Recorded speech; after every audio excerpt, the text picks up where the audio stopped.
Sport Gauthier. Et te revoilà. Te voilà avec une magnifique voiture. Alors c'est quoi cette voiture dans le public là? C'est quoi?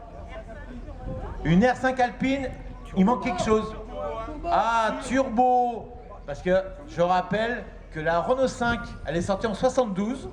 La version Alpine a dû sortir en 75, si je m'en rappelle bien, 76. Voilà. Et la version Alpine Turbo, elle est sortie en 81. Et c'est ce modèle-là qu'on a sous les yeux, qui date de quelle époque celle-ci? 83. 83. C'est donc les toutes dernières, juste avant la lauréate Turbo.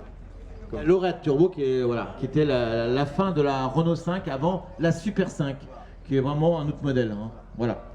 Et donc, raconte-moi, cette voiture-là, à l'époque quand elle est sortie, il y avait de la concurrence qui était très difficile.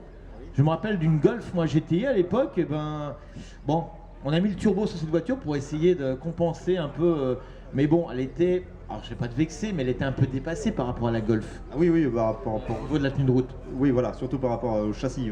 C'était quand même une voiture qui était sur une base de 4L, donc avec 4... Il faut rappeler qu'à l'époque, ça a été conçu sur une base de 4L.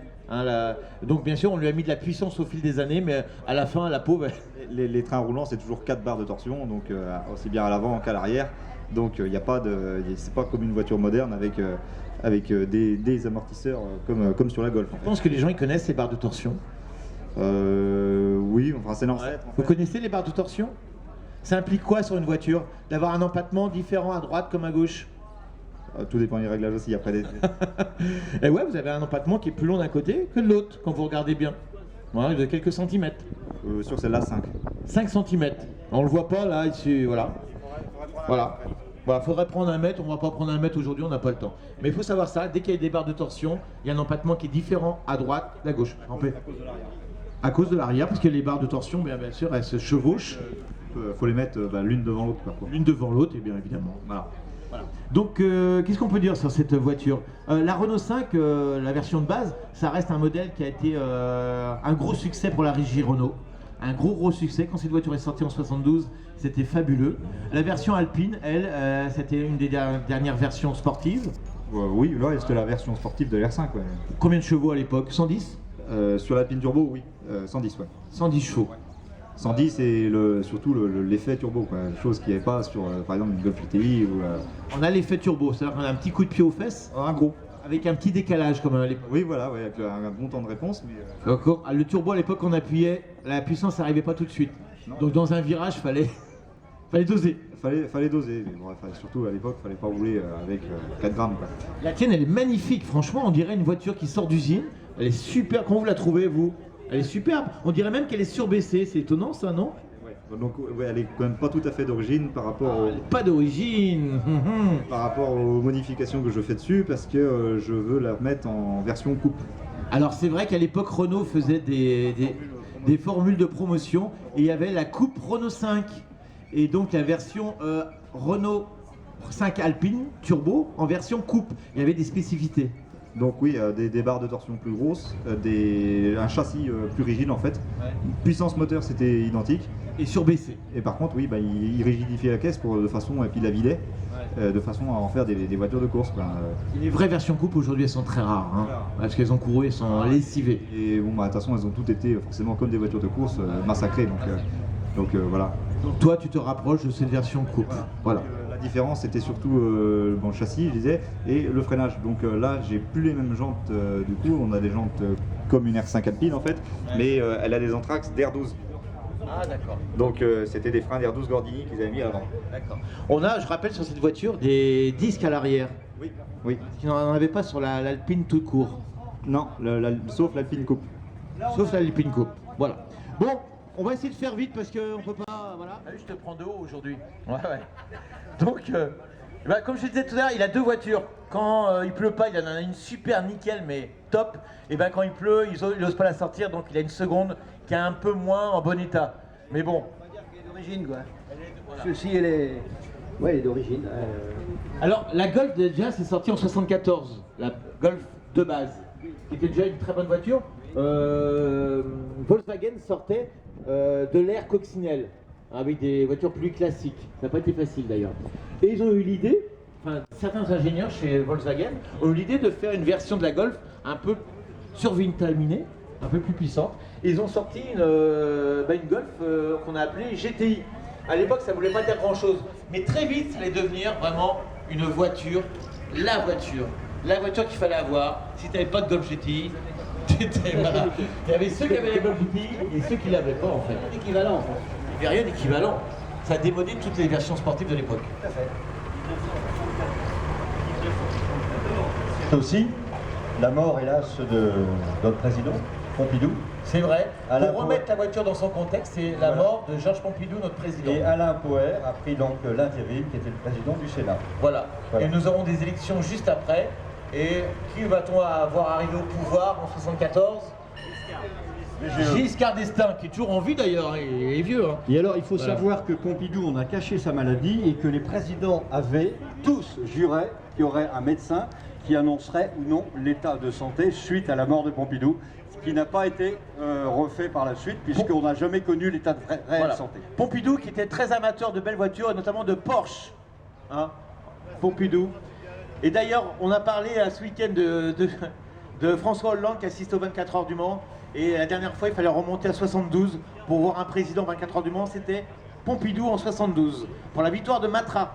Voilà. Donc, qu'est-ce qu'on peut dire sur cette Golf GTI? Elle faisait 110 chevaux Tout à fait, 110 chevaux. pour une 4 vitesses. Non, c'était les premières, oui. Les premières, je parle, hein, les premières. Ouais, les premières, c'est boîte 4 par choc tôle. Pare-choc tôle, chromé. Moteur obus. Petit feu à l'arrière. Exactement. Voilà. Les versions aujourd'hui introuvables. Ça devient difficile, oui. On est... Les Golf GTI aujourd'hui ont une cote qui est grimpée, un peu trop même je trouve. Bah oui, mais bon, c'est toutes les voitures sont... Ensuite cette Golf elle va évoluer avec une boîte 5 vitesses comme celle-ci. Elle est quelle année la sienne? C'était 79, modèle 80. Modèle 80, donc avec déjà, voilà, avec déjà une boîte 5. Les premières boîtes 5. De septembre de 79. Septembre 79, d'accord. Et les tout derniers modèles de série 1 évolueront en version 1800. Parce que là on va faire un 1600. Tout à fait. Moteur carré, siège différent. Là, c'est les sièges écossais. Siège écossais. Moteur obus, là. Compteur au but. Après on aura un compteur plus... 3 branches. Encore un volant de 3 branches. Et la fameuse boule de levée de vitesse qui ressemble à quoi? À une Golf. À une balle de golf. Bah, bien sûr. Voilà. On va te laisser repartir parce qu'on a beaucoup de voitures à passer. Merci d'être présent. Il faut ouvrir la porte. Voilà.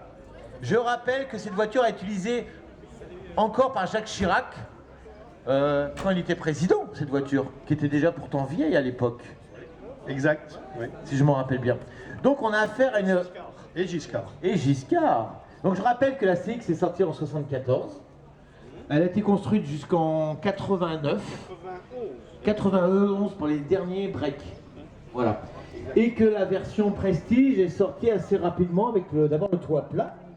Oui, exact, oui. Donc rallongé. Mais je sais plus combien en quel nom. Je sais plus. Par contre, je sais que la CX Prestige est sur la base du break, au niveau de l'empattement. Hein, on avait pris la base du break qui était plus long que la berline. Alors dans un premier temps, on n'avait pas surélevé le toit et c'était un peu juste pour les passagers arrière. Donc après, on a surélevé le toit. C'était quand même plus pratique. Tu sais pourquoi il a été surélevé? Tu vas me le dire. Eh ben c'est Giscard qui était un peu trop grand. Il était trop grand, Giscard? Ils l'ont fait surélever et ils en ont produit après en série un peu. J'ai vu Giscard l'autre fois. Il est beaucoup moins grand maintenant. Hein. Ah bah oui, mais Il s'est tassé. Hein. t'inquiète pas, il est encore bien. Il est encore bien. Et c'est vrai que c'est lui qui a fait relever ce... De combien de centimètres il a été relevé le toit à peu près? On voit bien qu'il est relevé là. Hein? 7 cm à peu près? Ouais, ça doit être à peu près ça. Hein? D'ailleurs, c'est les versions à toit plat qui sont les plus rares aujourd'hui, je pense. Ouais, exact. Hein, c'est pas facile à trouver. Alors celle-ci, tu l'as trouvée comment? Ça court pas les rues ce genre de voiture? Ben j'étais aux étangs d'Apigné et puis C'est quoi les jetons d'Apigné lieu de rendez-vous mensuel de Papa 35. Ah d'accord, ok. On leur dira. Oui, bah bien sûr. Donc cette voiture alors, tu l'as trouvée là-bas? Non, enfin j'en ai entendu parler, puis il y en avait une à vendre dans le Morbihan. J'y suis allé, puis près de la Trinité, à Carnac exactement. À Carnac. C'est un ancien qui l'a laissé, il l'avait laissé en dépôt dans un garage Citroën. Et l'ancien, il avait acheté une C3, Et à chaque fois qu'il passait devant, quand il la voyait dehors, il allait dire au garagiste, faut me rentrer ça à l'intérieur. Mais je suis jamais retourné le voir. Je voulais y aller, mais j'ai pas voulu lui faire du mal parce que je pense qu'il a perdu au change. Donc cette voiture, elle est de quelle année exactement, celle-ci? 83. On sait à peu près la production sur ce genre de voiture? Il n'y en a pas eu beaucoup quand même. Tu sais pas à peu près? D'accord. Mais j'ai pas le temps de le lire. T'as pas le temps de le dire. Au niveau des moteurs, donc il y avait des versions essence et diesel. Il y a la normale, il y a la GTI, il y a la Version prestige, il y a plusieurs moteurs. non, il y a le 138 chevaux. 138, d'accord. Donc là-dessus, il n'y a pas encore le turbo. Non, le turbo c'est le 168 chevaux. Il y a 30 chevaux. D'accord. Voilà. Donc c'est une voiture agréable à conduire, comme toutes les Citroën. Et c'est bien, ouais, c'est confortable. Ouais. On aime bien les ralentisseurs en particulier avec ça, ça passe bien. Et surtout, on va montrer au public de l'autre côté, c'est la place arrière, parce que comme c'est une version rallongée, on a une place énorme. Et c'est vrai que les présidents à l'époque, ils aimaient bien, parce que vous avez vu, avec des petits repose-pieds, voilà, pour les passagers. Et on a une place superbe, avec ce toit rehaussé. Je peux m'asseoir? Oui, Voilà, je vais m'asseoir. Par contre, la Je vais banquette, faire le président. La banquette va pas bouger? Non, ça va. Parce que Elle j'ai bouge, la banquette? Non, elle ne bouge pas, mais il y a la moquette qui s'est décalée et il y a un ergot et il ne rentre pas. Je l'ai La décalé. suite logique de la Mi 6, c'était la Mi 8, sortie, si je me rappelle bien, en 68. La Mi 1, c'est ça, je me trompe pas, hein, pour remplacer la Mi 6. La Mi 6 qui avait une lunette arrière inversée. Voilà. Bon, la Mi 8, elle est un peu moins originale, mais elle reprend la même base en fait. Qu'est-ce qu'on peut dire sur cette Mi 8 alors? C'est quoi comme moteur déjà? C'est une Citroën, ça on sait bien. Le 2 chevaux 6 qui a été monté dessus, Un moteur 2 chevaux 6 qui a été monté dessus, oui. 650 cm3 à l'origine, Combien? 650. 650 cm3. Non, c'est 650 celle-ci, parce que celle-ci c'est un modèle spécifique, c'est le modèle confort de 77. Elle est reconnue avec la calandre noire. Autrement, toutes les AMI 8 sont en calandre chromée. D'accord, donc c'est un modèle spécifique celle-ci. Une série limitée avec la calandre noire, ce que je remarque également. Elle est vraiment, franchement, on dirait qu'elle sort d'usine. On dirait qu'elle sort de la jeunesse cette voiture. Hein? La couleur. Comment elle s'appelle la couleur? Donc bleu misotis. Oh, c'est beau. Bleu misotis. Franchement, ça fait rêver. C'est quoi là? Ça fait rêver. L'intérieur est aussi beau que l'extérieur. On pourrait manger dessus. Non, on ne mange pas dessus quand On même. pourrait manger dessus. Ah, franchement, elle est. Comment vous la trouvez, le public? Elle est belle cette voiture. Ça, des voitures dans cet état-là, comme ça, on n'en voit pas beaucoup, hein. Non, bah, je suis de la partie, Alors t'es quoi? T'es mécano? T'es carrossier? mécanicien auto, et bon, à mon époque, on débutait, on touchait à tout. Hein. On touche à tout. Moi aussi, je touche un peu à tout. Sellerie, tôlerie, peinture, tout. Ok. Donc elle a été désossée de A à Z. Quand tu l'as récupérée, elle était dans quel état? Bah, vous pouvez voir, j'ai tout ce qu'il faut.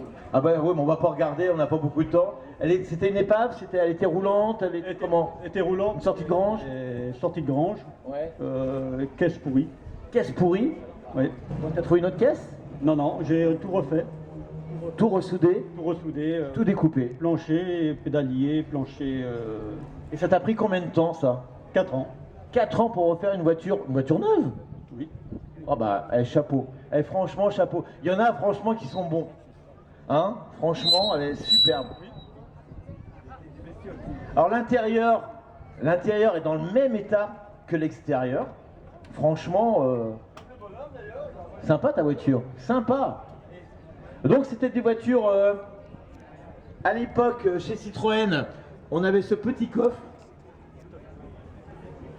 Alors c'est rare chez un constructeur, mais à l'époque, chez Citroën, ils ont vendu plus de break que de berline. D'ailleurs, c'est vrai que le break ressemblait beaucoup à la berline. Hein, c'est vrai qu'un peu plus vertical à l'arrière, à un haillon, alors que cette version-là, un peu comme la GS, peu pratique, les reins, bonjour. Voilà. D'accord.